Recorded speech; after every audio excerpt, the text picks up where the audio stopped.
Shalom bien-aimés dans le Seigneur, que la grâce et la paix du Seigneur vous soient favorablement accordées. Et bon début de mois de juillet à tous et à toutes. Par la grâce de Dieu, je viens vous souhaiter un bon début de mois de juillet. Que la grâce et la paix de notre Seigneur Jésus-Christ vous soient favorablement accordées. Mais je viens aussi vous signaler qu'en ce début de mois de juillet, nous commençons une série d'enseignements sur les caractéristiques de paraboles de Jésus-Christ. Et sur ces caractéristiques de paroles de Jésus-Christ, nous allons comprendre, nous aurons 10 leçons qui vont s'en suivre. C'est-à-dire que du jour au lendemain, nous allons prendre le temps de nous expliquer, parce que à moi aussi, je suis en train de m'expliquer aussi, non seulement à vous, mais je m'explique parce que ces choses aussi me concernent. Alléluia. Alléluia. Nous allons parler sur les caractéristiques de paraboles de Jésus-Christ. Et aujourd'hui, je vais le faire comme une introduction parce que j'en ai déjà fait l'introduction, mais pour insérer des rattrapages, nous allons les commencer encore pour que d'autres personnes y arrivent à comprendre qu'est-ce que c'est qu'une parabole et pourquoi Jésus-Christ était en train d'enseigner comme parabole. Pour commencer, je vais dire que exposer pour manifester. Et toutes ces personnes qui sont le jeune, le maman, le papa, qui sont du fil la cité de la grâce, savent que depuis un temps, nous sommes en train de parler sur cet thème qui est comme une mission.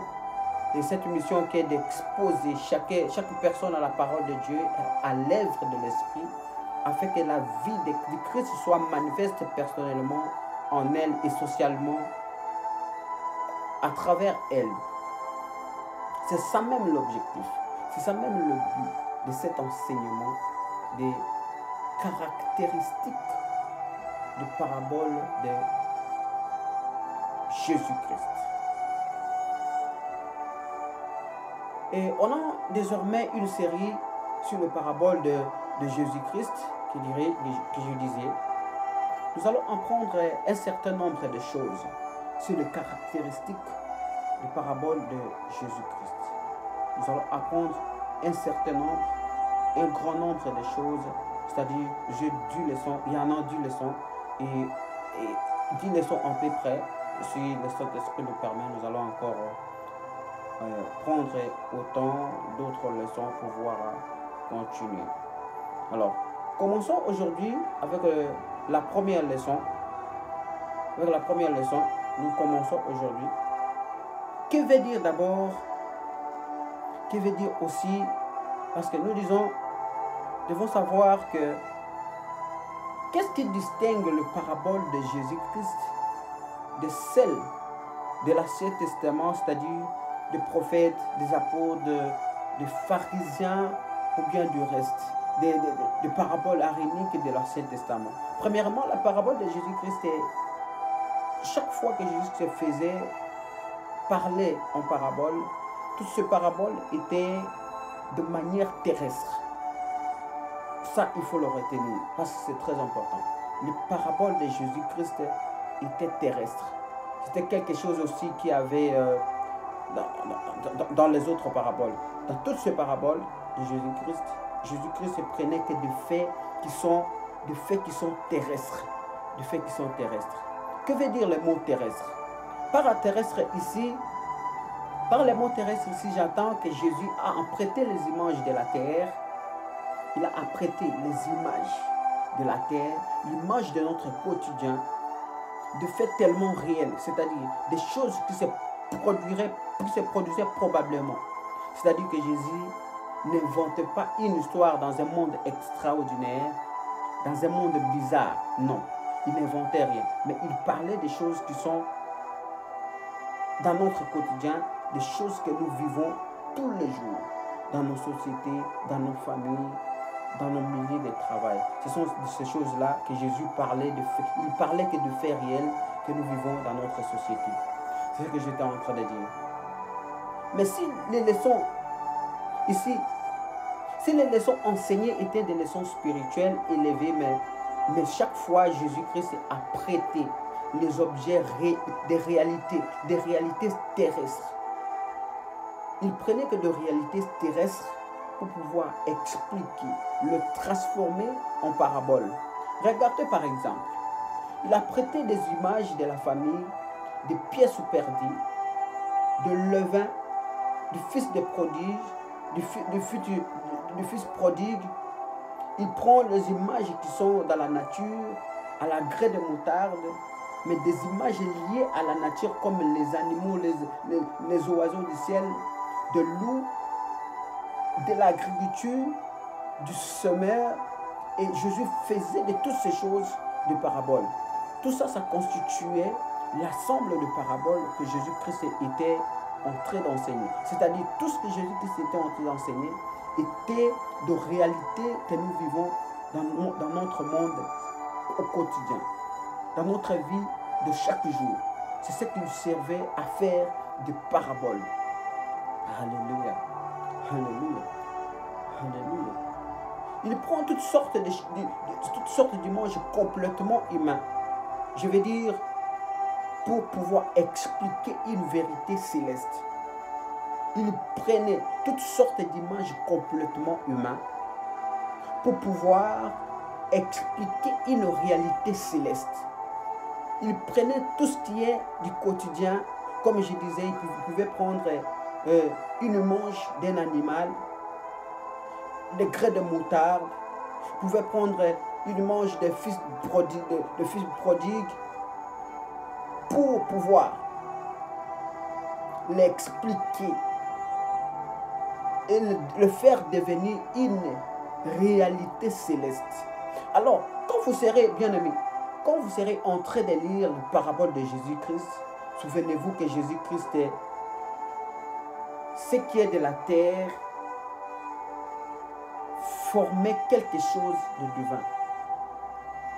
Il prenait ce qui est de la terre pour pouvoir reproduire, pour pouvoir transformer à quelque chose de divin, à une histoire divine, à une histoire divine. C'est ce que Jésus-Christ était en train de faire. C'est comme ça que Dieu a créé même l'univers.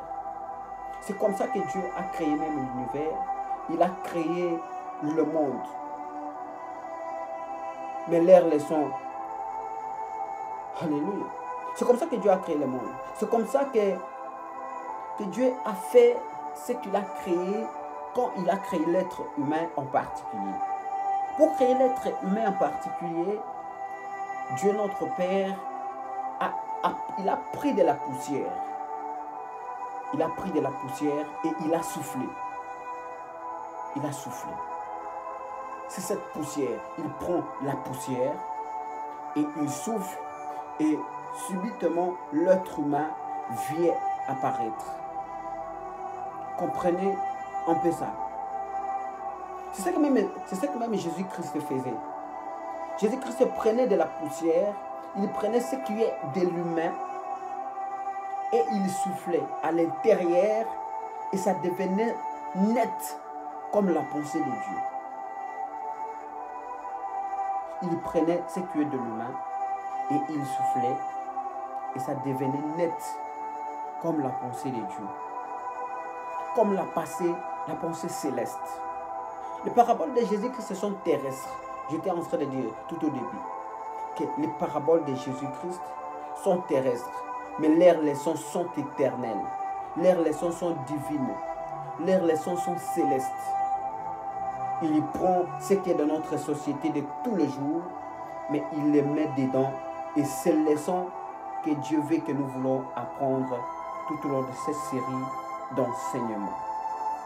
Alors bien-aimés, j'aimerais vous encourager à comprendre et à savoir que quand vous serez en train de lire les paraboles de Jésus-Christ, vous devez savoir que les choses dont il parlait se passent ici-bas. Ça se passe dans notre société. Dieu peut donc continuer à vous enseigner. Donc aujourd'hui, avec des faits totalement terrestres qui vous entourent, qui nous entourent, j'allais dire, aller à l'école, travailler, raconter des amis. Jésus-Christ racontait tout. Il parlait des bons samaritains, de la royauté. Il utilisait vraiment des faits de la société pour expliquer ces paraboles. Il prenait ce qui est dans notre quotidien, ce qui est dans notre vie réelle, pour expliquer, pour en faire toutes ces choses, ces paraboles. Alléluia. Alléluia. Et ça reste fort. Et j'espère que c'est ce que chacun de nous aura compris tout au long de cette série d'enseignements que nous voulons commencer. Il faut retenir en ce jour, en ce premier jour, une seule chose à retenir. Il faut savoir que les paraboles sont terrestres. Les paraboles sont terrestres. Que Dieu vous bénisse et que sa grâce soit avec vous. À bientôt pour le nouveau numéro.